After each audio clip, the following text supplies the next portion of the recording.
Mengawali pagi berikutnya di Pantai Nipah, dan seperti yang terlihat di saat ini, tim bagian peralatan sudah siap dengan berbagai keperluan fasilitas menyelam hari ini, mengatur beberapa perlengkapan seperti tabung, termasuk dengan satu set gear alat selamnya sesuai dengan pasangannya masing-masing, sehingga nanti peserta tiba langsung bisa dipakai. Lanjut ya, saksikan.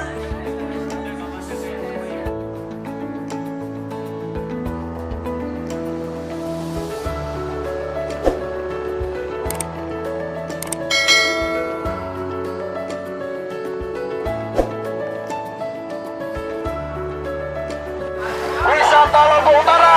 Never Never. Wisata Lombok Utara. Never Never. Jos. Anda. Saya tambahin grup ini Jos ya. Oke ya. Yang pertama yaitu navigasi.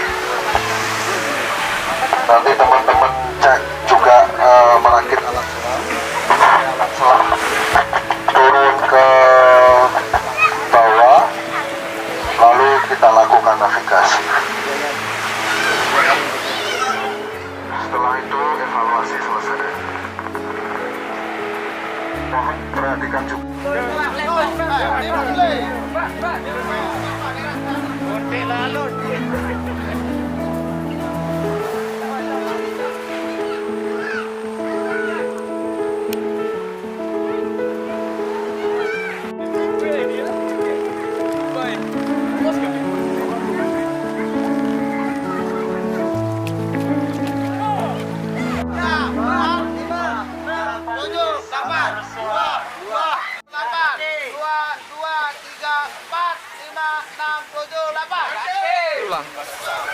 Oke, dan selamat pagi Mitra Galaksi. Jadi hari ini pertanggal 12 Juli terkait dengan keberlanjutan program dari pelatihan para tenaga wisata yang ada di Lombok Utara. Jadi hari ini kita sudah mulai kumpul di lokasi Pantai Nipah tepatnya, dan berbagai sesuai dengan skenario program hari ini, kelompok yang kemarin turun di sore hari akan kita dirubah pagi hari ini. Dan ada dua materi khusus yang akan dipelajari, yaitu sesi pertama berupa navigasi bawah laut yang akan dilakukan refresh juga di darat, dan selanjutnya terkait penguatan bobot materi dari rescue diver. Jadi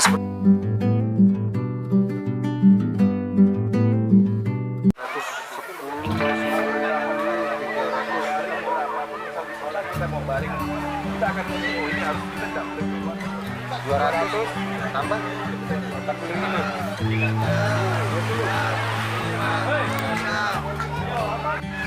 Lalu kita menuju ke tempat lain. Ya. Kuncinya jadi kita ngikutin ini sebelah aja. Ini pada posisi kompas ini kan ada 4 arah angin, ya. Kan barat, timur, barat, selatan. Kita harus di tiap 4 ini perubahannya 90 derajat, tambah atau dikurangin 90. Misalkan dia seperti square, ya kita mulai dari 0 lah, kita tambah ya, kita mulai dari 0. Dan kita kunci kita harus ikutin.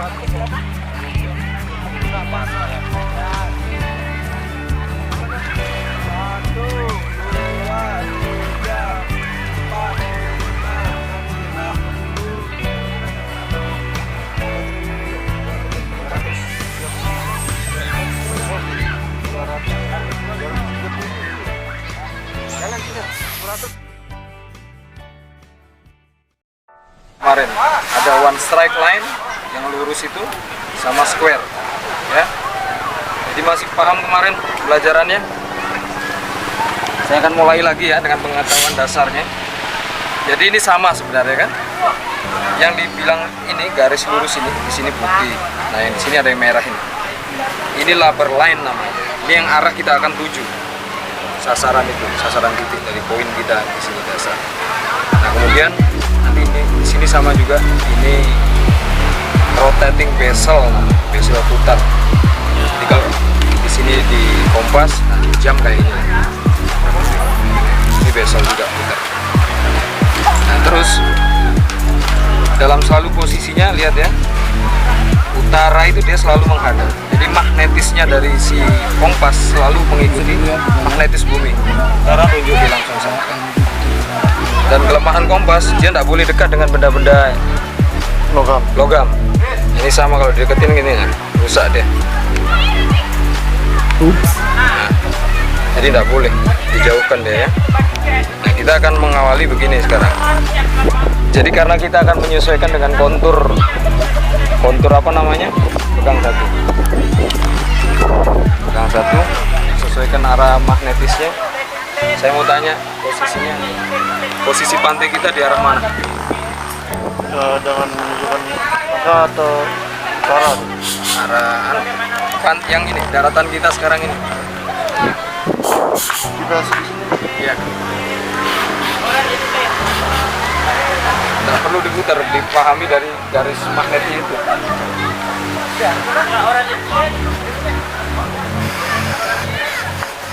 Belum paham. Gimana, masih bingung? Jadi begini, tidak sama aja sebenarnya. Jadi ini kita sekarang itu ada di selatan. Ini sama juga di selatan kita, ya. Kan magnetis tetap dia ke utara. Nah, kita itu di selatan sekarang. Ini tidak terpengaruh, dia mau kemana-mana dia selatan aja. Jadi kita ini sekarang di selatan dari magnetis bumi yang ngikutin ini ya. Nah, terus kita akan berencana nanti dalam di posisi pasir. Ya.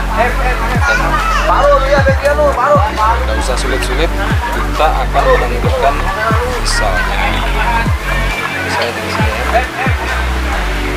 Kan dari sini ya. Kalau menyesuaikan. Oke, kita awali. Jadi simulasinya seperti ini. Labor line pada utara selatan di bagian dalam. Misalnya ini 60 derajat. Jadi kita akan menuju ke sini. Caranya masukkan bezel putarnya ke 60. Nah, ini lurus dengan labor line 60 derajat. Selanjutnya putar. Si utara akan kembali ke sini. Ini kan dia tetap sana kan? Nah, nolnya selalu masuk ke sini. Nah, seperti ini. Lurus, jadi labor line telah mengarah otomatis ke 60 derajat dari sini. Oke, segitu itu pemahamannya. Gini, ikut masuk di sini. Itu yang 60 derajat. Kita akan nembak ke sana dari titik ini rencananya. Jadi nanti begitu turun dengan poin ini tidak boleh berubah. Ya, jadi nanti kita nunjuk ke sana jalan itu, ini harus tetap di sini. Perhatiin ya. Nah, gini loh. Sampai berapa langkah misalnya, baru balik. Misalnya sini kan, 6 atau 7 ini. 8 ya.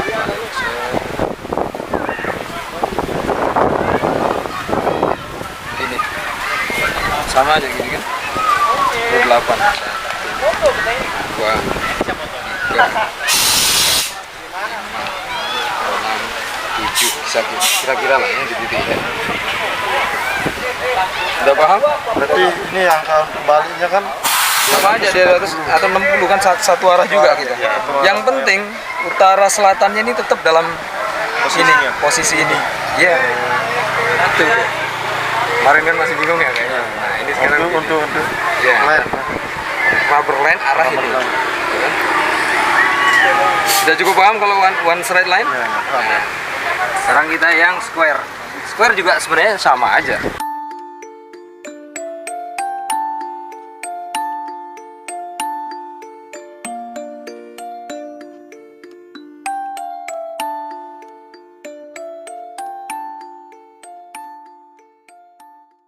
Oke, simulasi dari one stripe line dimodifikasi dari papan ini ya, dalam aturan peta.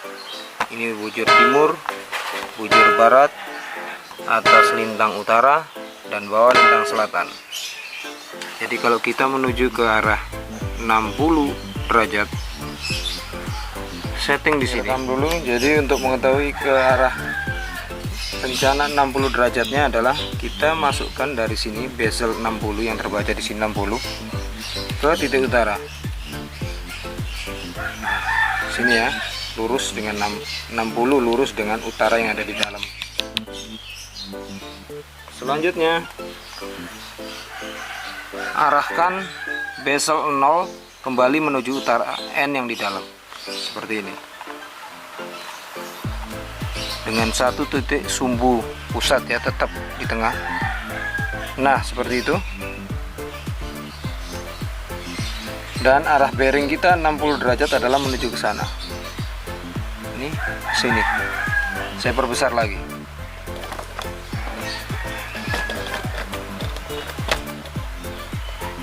Oke. Jadi 60 derajatnya ini menuju di sini. Kalau diangkat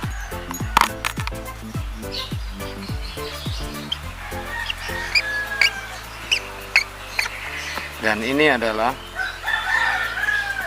sudut 60 derajat dari patokan di utara sini, ini adalah 60 derajat seperti itu ya. Setelah one strike line ketemu, jadi kita akan melakukan menembak ya, arahnya 60 derajat. Lakukan seperti ini hingga batas, ibaratnya ini sudah kita melakukan sekian langkah di darat atau dengan kayuhan di laut sesuai hitungan. Baru kita akan balik ke titik 0 lagi, ke titik yang sama di sini. Seperti apa caranya? Ya cukup gampang. Dari titik yang sudah ada di sini, putar lagi.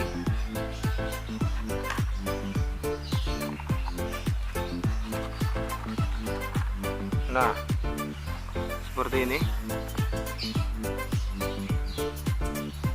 Yang ada di sini sekarang berbalik, yang tadi adalah N, sekarang dia S. Jadi sumbu lintang utara selatannya tetap di dalam bezel 0 dan 180. Dia hanya berbalik aja ya, sekarang sesuai langkahnya. Jadi kita kembali lagi ke sana gitu. Sekian langkah sampai di titik sumbu pusat yang awal. Tak. Nah, kurang lebih seperti itu praktek.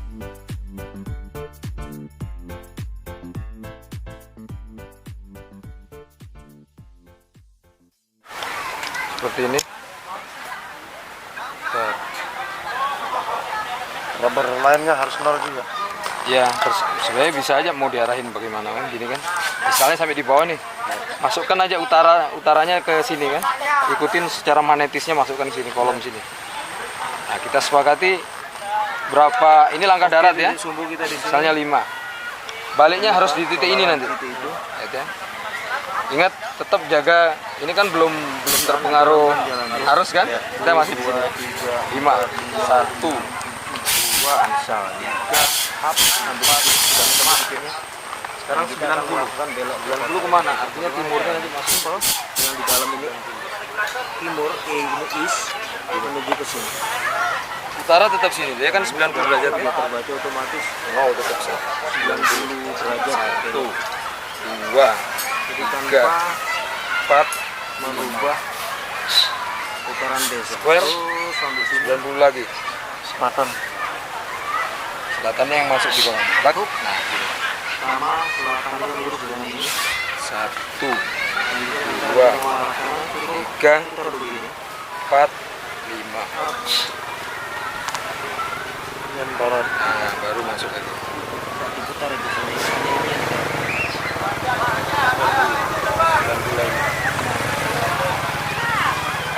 1, Itu dan kembali ke 2, nol semula. 3, 4 ya, kurang lebih lah ya. Yes.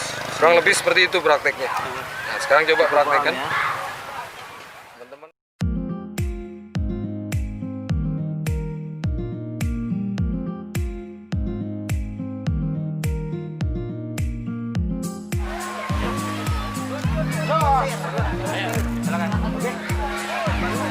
Capek mau kamera kayaknya? Di sana, Bro. Sana. Bro. Sekarang.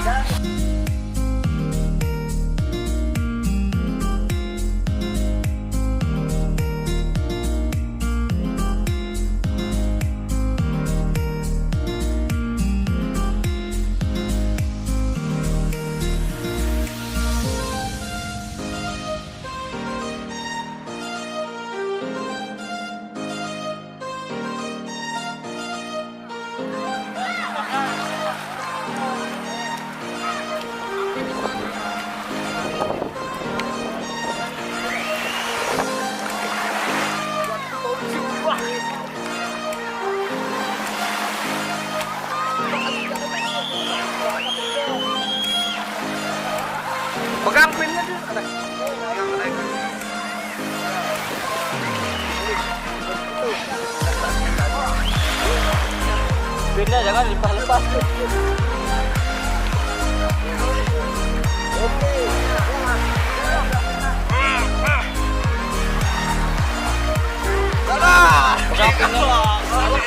Pegang pinnya.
Seperti itu tadi ya paparannya dari penjelasan dari materi tentang bagaimana kita melakukan praktek navigasi bawah air dengan menggunakan kompas arloji yang cukup tebal ini ya. Jadi memang sangat disayangkan adegan bawah airnya tidak bisa diliput karena faktor satu, kamera saya sendiri action camnya mengalami baterai drop, kemudian beberapa kamera pendukung backup kamera untuk kegiatan kemarin itu juga sama. Si Canon G11 nya mengalami bocor ya, ngembun penguapannya cukup tinggi, jadi riskan kalau dilanjutkan untuk mengambil gambar di bawah air. Jadi selebihnya seperti itu. Apakah pertanyaannya praktek navigasi bawah laut ini terlalu sulit dilakukan? Ya memang agak sulit, satu karena dia memang terkondisi dengan ketika kita melakukan di darat memang tidak ada begitu masalah ya. Tapi bagaimana saat dilakukan di laut, dia akan terkendala oleh satu faktor-faktor sirkulasi arus. Bagaimana tabiat arus itu sendiri, dia akan berpengaruh besar ya terhadap menjaga bagaimana kita menetapkan garis lurus sesuai dengan patokan kompas seperti itu. Lalu ada lagi faktor sama kalau di darat kita melakukan dengan jalan kaki. Nah di air kita melakukan dengan teknik kibasan kaki ya, kick cycling. Nah pertanyaannya sekarang, pesertanya banyak yang kick cyclingnya masih belum benar. Jadi itu menjadi satu catatan khusus bagi teman-teman kemarin untuk bisa memperbaiki lagi gayanya karena menyesuaikan dengan praktek navigasi. Nah catatan yang penting lagi adalah ketika grup pertama dilakukan di pagi hari, memang dia kondisi perairan cukup bagus. Nah berikutnya kondisi grup yang masuk di siang itu agak menjadi kendala untuk melakukan navigasi yang ideal karena air pada saat itu ada swell ya, ngambang begini.